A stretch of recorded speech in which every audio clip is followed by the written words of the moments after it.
Halo anak-anak semuanya, bagaimana kabar kalian? Tentunya Pak Indul berharap anak-anakku semuanya dalam keadaan sehat walafiat dan selalu bersemangat walaupun kita masih belajar dari rumah.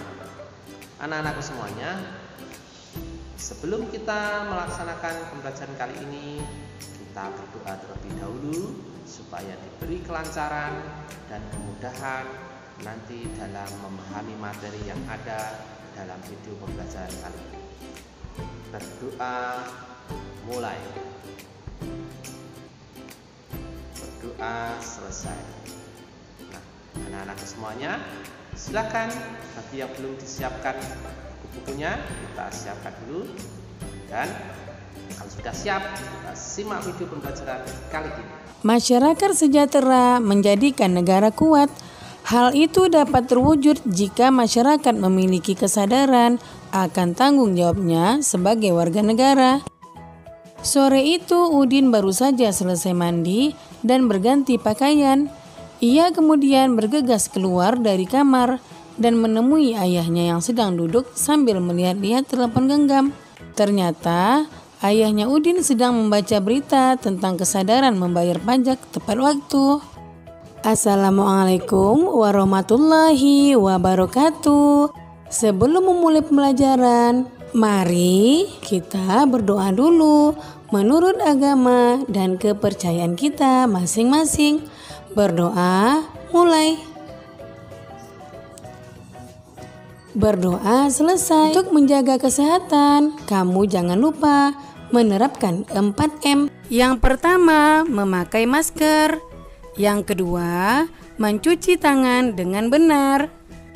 Yang ketiga, menjaga jarak. Dan yang keempat, menghindari kerumunan agar kita semua terhindar dari virus corona. Hari ini kita belajar tema 6 menuju masyarakat sejahtera, subtema 3 masyarakat sejahtera, negara kuat. Pembelajaran 6. Tonton sampai habis ya, jangan di skip. Yang pertama, muatan bahasa Indonesia KD 3.8 dan 4.8. Menyimpulkan isi teks. Anak-anak hebat, mari kita baca teks berikut berjudul Kemenak Banjarnegara Raih Penghargaan dari KPP Pratama Purbalingga oleh Gentur Rahma Indriadi 7 Mei 2017. Pahami isi teksnya ya. Anak hebat harus semangat.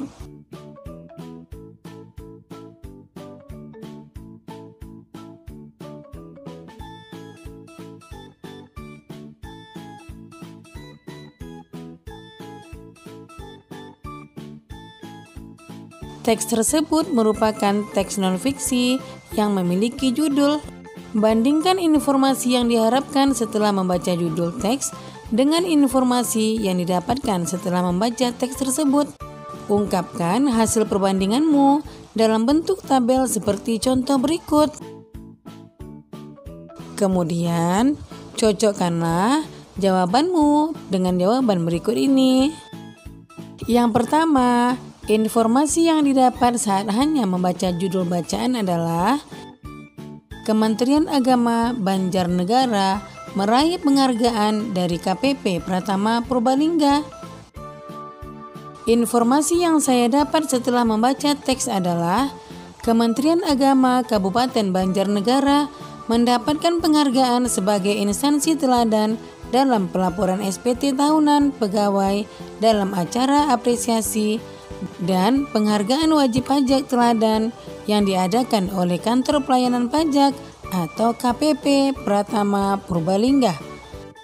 Penghargaan ini hasil dari sosialisasi, juga kesadaran pegawai di lingkungan Kemenak dan dorongan dari segala pihak.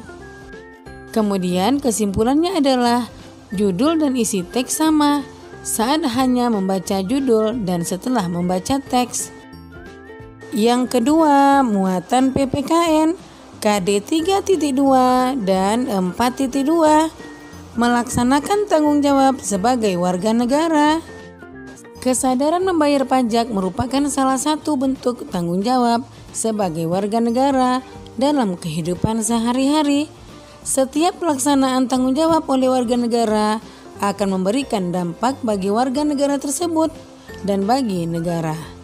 Contohnya, ketika seseorang telah melaksanakan tanggung jawabnya membayar pajak, berarti ia telah membantu pemerintah melaksanakan pembangunan. Dampak bagi dirinya sendiri adalah ia akan merasakan kemudahan dalam melaksanakan aktivitas dalam kehidupannya karena pembangunan berbagai fasilitas dari iuran pajak yang telah ia bayarkan. Bentuk-bentuk pelaksanaan tanggung jawab sebagai warga negara dalam kehidupan sehari-hari sangat banyak. Melaksanakan kewajiban membayar pajak merupakan salah satu contohnya. Bentuk pelaksanaan tanggung jawab lainnya antara lain mengikuti upacara bendera, dan mengamalkan Pancasila dalam kehidupan sehari-hari. Sudahkah kamu melaksanakan tanggung jawab sebagai warga negara dalam kehidupan sehari-hari?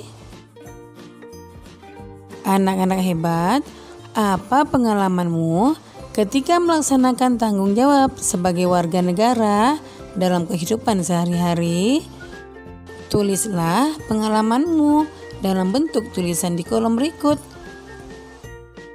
Nah, cocokkanlah jawabanmu dengan jawaban berikut.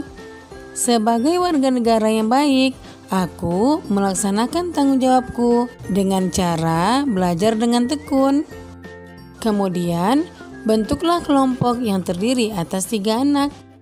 Diskusikan bersama anggota kelompokmu mengenai pelaksanaan tanggung jawab sebagai warga negara yang telah kalian lakukan dalam kehidupan sehari-hari.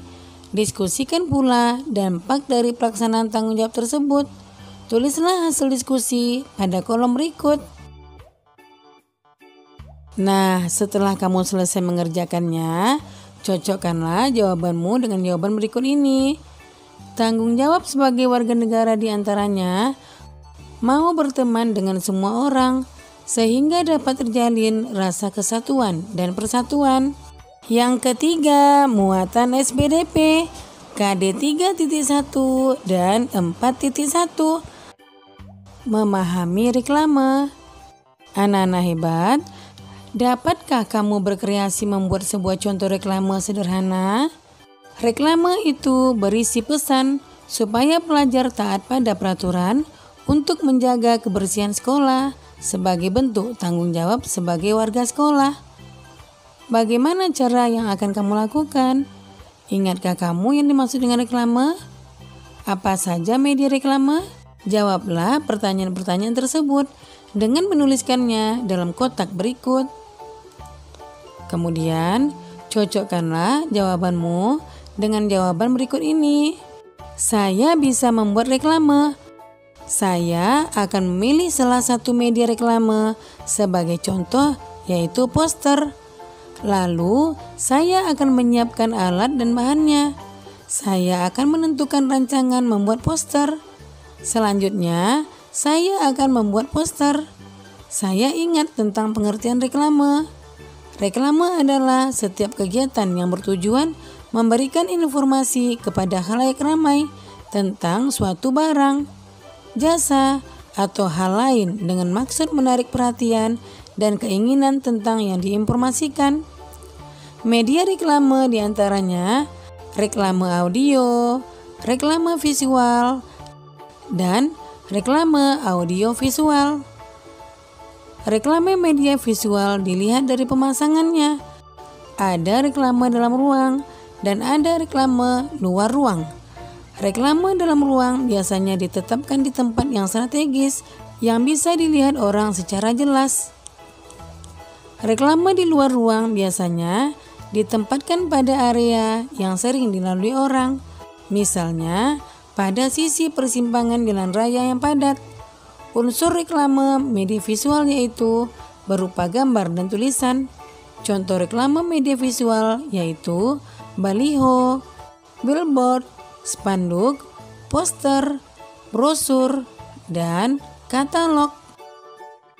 Dapatkah kamu berkreasi membuat sebuah contoh reklame sederhana dengan isi berupa himbauan kepada pelajar?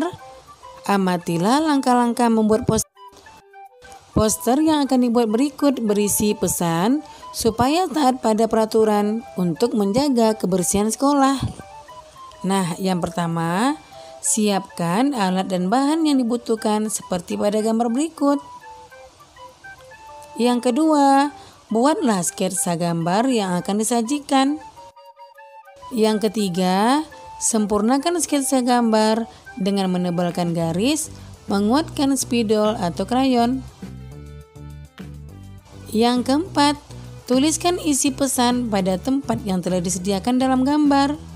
Dan yang kelima, warnai gambar poster sehingga tampak menarik, yaitu bertuliskan menjaga kebersihan lingkungan sekolah menjadi tanggung jawab bersama, lingkungan sekolah bersih, nyaman bagi warganya. Nah, anak-anak hebat, buatlah poster sederhana berisi pesan untuk melaksanakan tanggung jawab. Pilihlah salah satu tema berikut, yaitu yang pertama, pelaksanaan tanggung jawab dalam kehidupan sehari-hari di rumah. Yang kedua, pelaksanaan tanggung jawab dalam kehidupan sehari-hari di sekolah. Yang ketiga, pelaksanaan tanggung jawab dalam kehidupan sehari-hari di lingkungan masyarakat. Dan yang keempat, pelaksanaan tanggung jawab dalam kehidupan sehari-hari sebagai warga negara. Berikut ciri-ciri poster yang baik. Yang pertama, poster berisi gambar dan tulisan dengan tema tertentu. Yang kedua, tulisan pada poster hemat kata, tapi padat makna. Yang ketiga, kalimat dan gambar pada poster bersifat persuasif, yaitu mengajak. Dan yang keempat, poster dibuat dengan perpaduan warna yang kuat dan kontras. Itulah 4 ciri-ciri poster. Nah, demikian video pembelajaran Ibu kali ini. Semoga bermanfaat ya. Jangan lupa kamu jaga kesehatan, ikuti protokol kesehatan, tetap di rumah, dan semoga wabah COVID-19 cepat berakhir. Dan Assalamualaikum warahmatullahi wabarakatuh. Nah, itu tadi anak-anak, bagaimana materinya? Menarik bukan? Tentunya anak-anak juga bisa mencari lagi materi dari referensi atau sumber yang lain. Bisa dari internet, dari YouTube, maupun dari buku-buku yang anak-anak miliki. Tidak lupa materi yang ada di LKS maupun paket, anak-anak bisa membaca kembali. Dan jangan lupa untuk tugas-tugasnya anak-anak coba. Dan nanti dikumpulkan pada waktu yang Pak Ibu sampaikan melalui WA Group. Akhirnya sampai di sini pertemuan kita akhiri. Wassalamualaikum warahmatullahi wabarakatuh.